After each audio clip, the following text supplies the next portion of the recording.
E, pessoal, começando aqui nossos 5 minutos de acréscimo.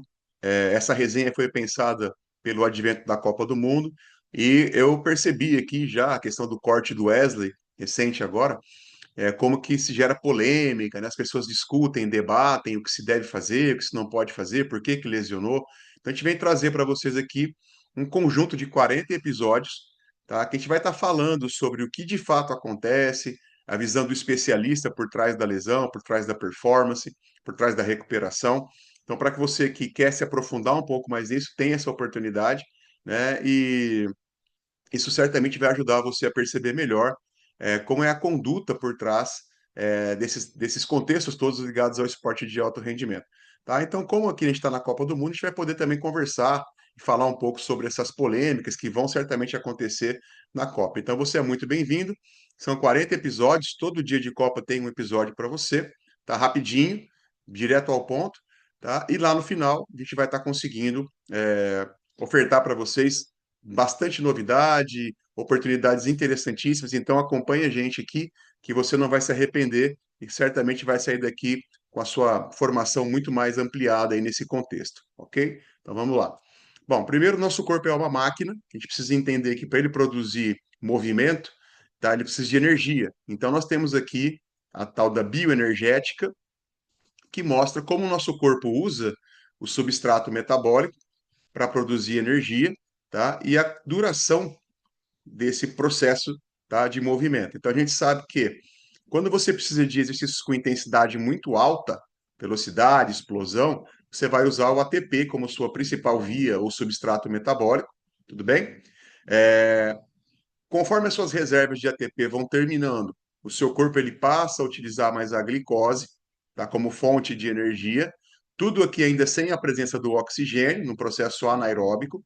Só que você perceba, intensidades mais elevadas, elas são depletadas mais rapidamente, tá? Então aqui de 6 a 10 segundos no ATP, a glicólise anaeróbica até 60 segundos. Se o exercício ele usa uma intensidade um pouco mais baixa, então você consegue manter a quebra da glicose para produzir energia na presença do oxigênio. Então, como você respira o tempo todo e essa oferta de oxigênio ela atende à demanda do exercício, você consegue usar o oxigênio então por bastante tempo, tá? E lá no final, pegar aqui o caso dos maratonistas, ultramaratonistas, tá? Você vai ter ali, lá no final, quando você tem que ter um exercício com duração muito alta, 3, 4 horas, a sua intensidade precisa ser baixa, tá? Então isso aqui é inversamente proporcional. Hoje, então, a gente percebe que no futebol, ou em quase todo esporte de alto rendimento, o atleta ele precisa ter uma boa capacidade aeróbica, porque nas pausas de intensidade mais elevada, ele consegue usar o oxigênio para recuperar a via metabólica, tudo bem?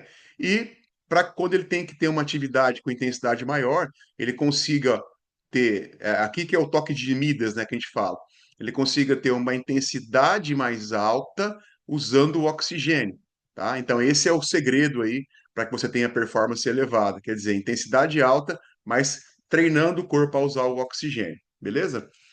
Vamos lá então fazer uma revisãozinha rápida. Então a gente sabe, então está falando aqui que quando a intensidade do exercício ela excede a síntese de ATP, perdão, na presença do oxigênio, você vai ter ali, obviamente, uma condição anaeróbica desse metabolismo, um predomínio anaeróbico desse metabolismo. Então, se você tem ali uma intensidade alta, sem a presença do oxigênio, com o passar do tempo, a sua força e a sua potência vão ser prejudicadas e a fadiga vai se desenvolver. E lá no sítio muscular, quando você não tem o oxigênio, né, e a intensidade é alta, você vai ter uma concentração elevada de fosfato inorgânico, do íon hidrogênio, e é também a concentração de cálcio iônico, que não vai se ligar ali às miofibrilas, actina e miosina. Tá? Então, se você tem isso, tá, todo esse conjunto de metabólitos concentrados no músculo, você automaticamente percebe que o sítio muscular ele começa a ter cada vez mais um contexto de fadiga que vai se acumulando aí. Obviamente, a performance muscular vai decaindo, tá bom? E nessas condições, vamos deixar claro que se você tem isso acontecendo num jogo ou em uma atividade de treino mais intenso, beleza? Então, se você tem essa fadiga que está se acumulando e você tem ali já um processo de metabólico de não assistir essa demanda, você também, além da queda de rendimento, começa a se aproximar do risco de lesão, tá bom? E aí vamos lá, a gente vai mostrar no próximo slide que existe, a gente fala muito do músculo com relação à fadiga, mas não podemos esquecer que o disparo elétrico para o músculo iniciar o metabolismo vem do cérebro, vem do sistema nervoso. Então a gente sabe também que existe uma ligação muito forte entre o sítio muscular, tá, e o motoneurônio a partir do sistema nervoso. Tá? Então, quando você tem aqui esse processo de fadiga que vai acontecendo, algumas vias aferentes estão ligadas ao sítio muscular, passam a informar o cérebro que a acidose metabólica está acontecendo. Consequentemente, o cérebro ele diminui o disparo do motoneurônio para o músculo. Então, o seu músculo começa a ficar menos capaz de produzir força e potência, beleza? Então, aqui mostra bem isso aqui.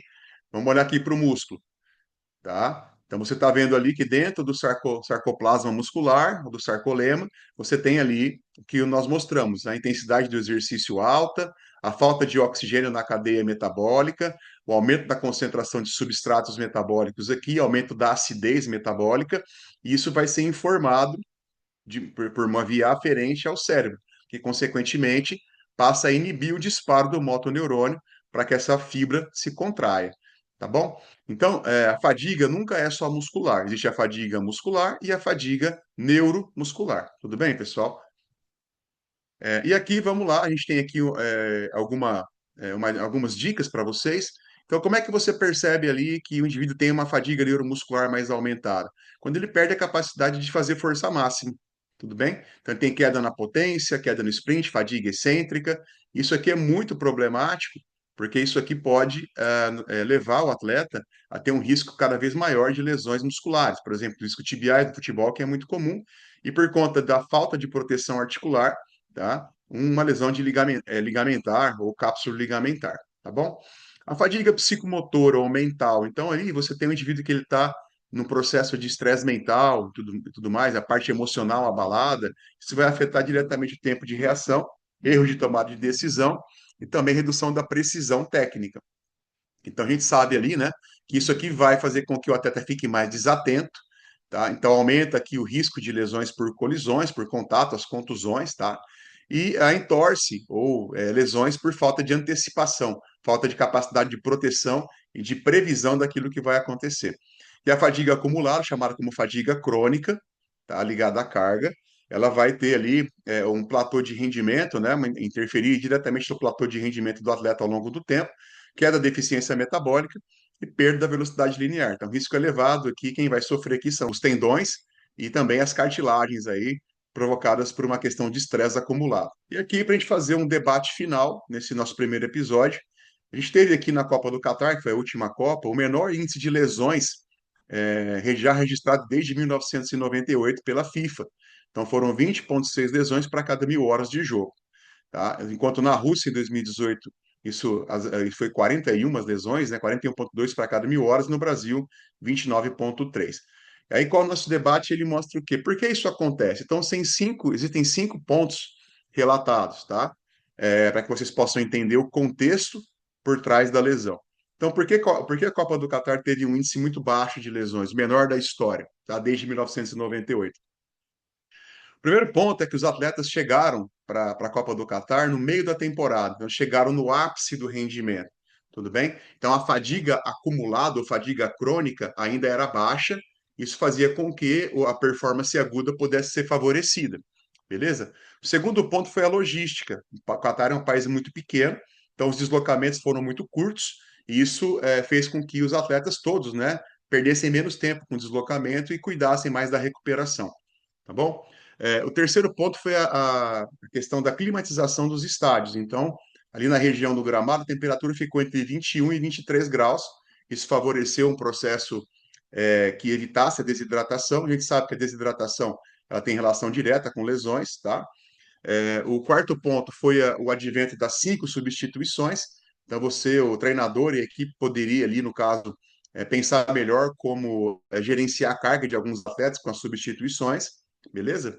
E, finalmente, o avanço da medicina esportiva. Então, hoje, os processos de monitoramento de fatores de risco através do tracking, né, do biohacking esportivo, monitoramento de fadiga, monitoramento de marcadores de fadiga e tomada de decisões antecipatórias, fez com que também esse índice baixasse bastante.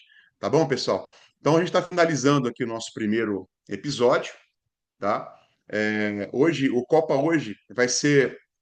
Nós tivemos dois jogos ontem, né? A abertura da Copa com o México 2, África do Sul 0, e mais à noite a Coreia do Sul de virada, né? Venceu ali a República Tcheca, agora a Tchequia, né? Por 2-1. E ainda nós não tivemos nenhum nesse dia, nesse primeiro dia, nenhuma lesão que tenha chamado a atenção, nenhuma polêmica, tá? Então a gente vai estar sempre usando esse espaço da Copa hoje para debater essas questões ligadas ao que acontece no dia da Copa. Beleza? Então nós passamos o primeiro dia limpo aí, sem lesões. Tranquilo? Então, você que quer realmente participar, ou quer indicar isso para algum colega, é só escanear o QR Code, você vai estar entrando no nosso grupo, até porque essas aulas vão ser disponibilizadas dentro do nosso grupo VIP. Então, você que quer convidar um colega ou pessoas, tá? É só passar esse link ou escanear e a gente vai estar cada vez mais com mais pessoas acompanhando o nosso trabalho, beleza? Aqui o meu Instagram, então quem não segue, tá aí, a gente está aí com o Instagram totalmente voltado para essa parte de fadiga, lesões. Então, espero vocês lá também pelo Instagram. Valeu, pessoal. Então, até mais, até o próximo episódio. Um abraço.